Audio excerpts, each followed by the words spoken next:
Hello again. Hi. There was a post put up on the Rex v Lucy Letby Facebook page, which I recommend you all to go and check out, because there's lots and lots of articles coming up about all the areas related to this case, this injustice, this miscarriage of justice. But there was one, it's in relation to the November 2016 published RCPCH report,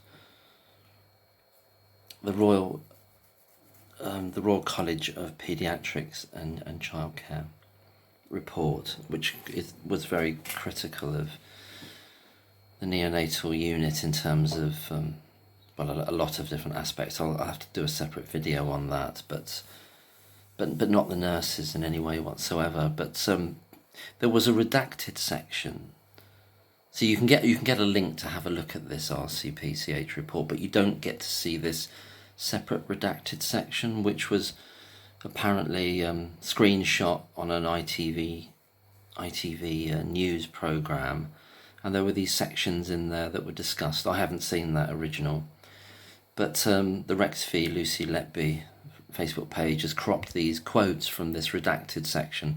It was redacted because it was pointing towards one particular person, and that was Lucy Letby. So this is in 2016, before the police are involved, and I'll just read out the quotes, the relevant ones, that the jury didn't hear. Apparently, the jury didn't hear this from the report.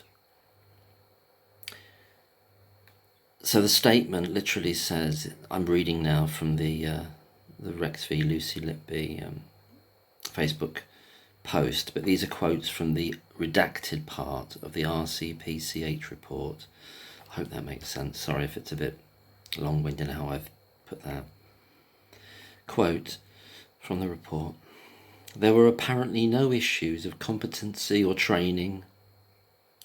She was very professional, meaning Lucy, and asked relevant questions, demonstrating an enthusiasm to learn, along with a high level of professionalism. That's Lucy they're talking about in a report in November 2016. And following, there are more redacted passages which were screenshot and captured here. The next one is a quote from this same report. The neonatal lead, Stephen Breary, that's Dr. Breary, one of the Gang of Four, in an effort to be thorough and explore all possibilities, had identified that one nurse had been rostered on shift for all the deaths, although the nurse had not always been assigned to care for that specific infant. Subsequently, the paediatric lead, Breary, and all the consultant paediatricians became convinced by the link. So although this was a subjective view, with no other evidence or reports of clinical concerns. This is being written in November 2016 by the Royal College of Paediatricians. Sorry, I keep breaking it up. Quote: with no other evidence or reports of clinical concerns about the nurse, beyond this simple correlation, an allegation was made to the medical director and director of nursing. So it was saying, with no other evidence, they made the allegation to the medical director and director of nursing. They could see what was going on, as could the managers.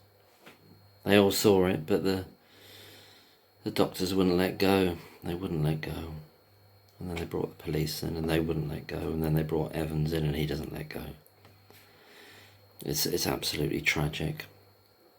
I'll continue with the quotes. On arriving for the visit, the RCPCH review team, they sent a whole team in, was told that the nurse had been moved to an alternate position around 10 weeks previously. That's when Lucy's been put on the admin job, without explanation nor any formal investigative process having been established. Great, isn't it? Yeah, that's what they did. And then no wonder Lucy takes out a grievance process, as she should. Continue the quote. The review team was told that the individual, Lucy, was an enthusiastic, capable and committed nurse who had worked on the unit for 4 years. Yeah, since the beginning of 2012.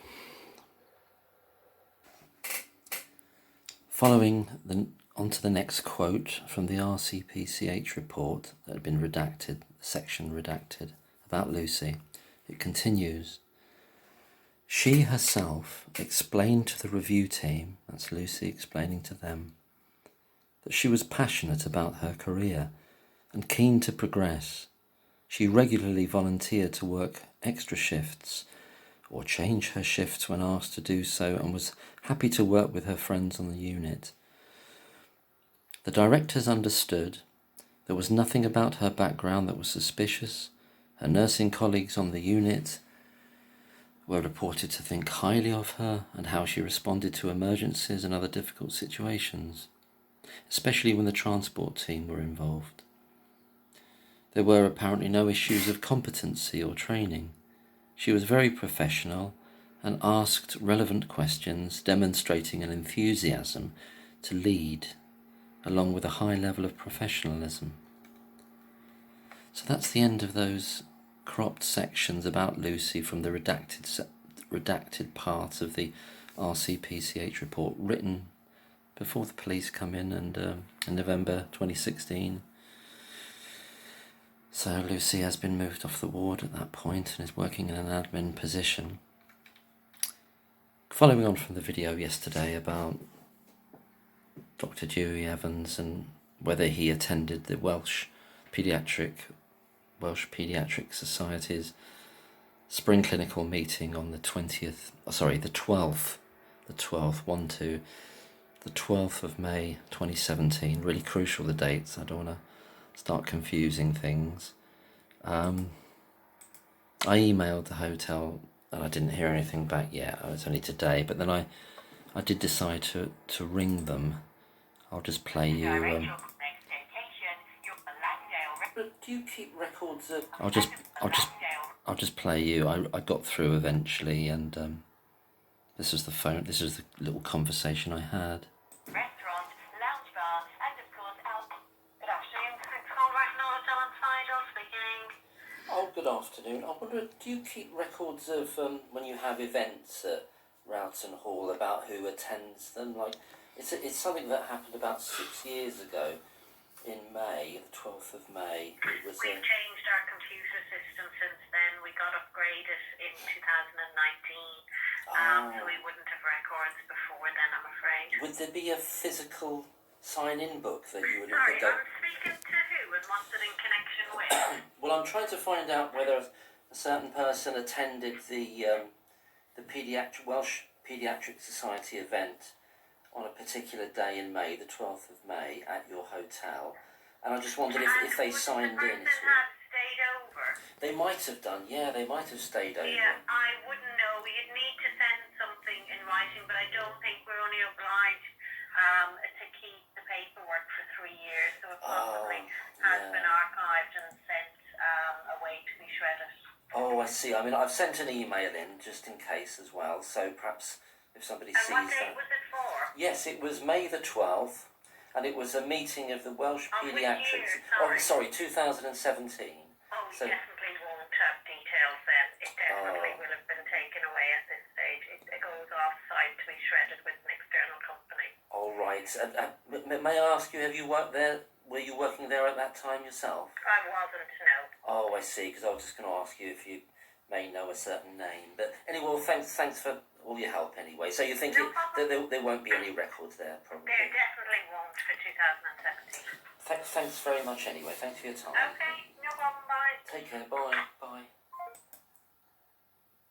Yes, so that's the call. Very nice lady, very helpful. Didn't seem to be overly suspicious, but seemed that's getting it from that particular source. But you never know who else is working there now that hopefully might see this video, the video the other night, or another video, or somehow wants to hears that people are asking that question, whether Dr. Evans attended on that day or not, or stayed over even, So somebody working at the hotel still now that was there 6 years ago, or did work there and remembers him for some reason, or another attendee. So somebody else in the medical field that might be retired or moved on, and just so if somebody did find their way, if they found their way to just emailing, they could stay anonymous. And I went through all the reviews on the Trustpilot, well, the main review sites, a few of them, just wondering if he'd review. I just thought, wouldn't that be amazing if, go back to May, I had to scroll back through the different years. Wouldn't it be amazing if he found that he'd written a review, that he'd stayed over on the 11th into the 12th, or 12th into the 13th, and he'd written a review of the hotel, signed it with his name, so to speak. Didn't find it. But something's going to give, things are going to give. It's the 25th tomorrow, which is this end of this 28-day period of asking for leave to appeal. A gentleman on the Twitter who's a solicitor said not to worry about that, it can be extended, and don't get overly concerned. It'd be good if we heard something positive from Lucy Letby's legal team. I'm not sure who they are now, but are they the same? Or have they been changed? Just don't know. Be good if we heard something positive tomorrow, wouldn't it? Anyway, we just keep on. I'll do another video continuing with Dewey Evans's Talk TV interview, because there's other things he says in there that to say some very strange things as it goes forward. Well, he says it from anyway, and then just start working through the other ones, because I think they're giving themselves away in different ways. What they're giving away is how it all began and what their attitudes were when it began. Notwithstanding how they feel now, but you get in windows into where they were at the time, and where they may have been at previous to official involvement. Little hints. Anyway, all the best, and take care, everyone. Bye.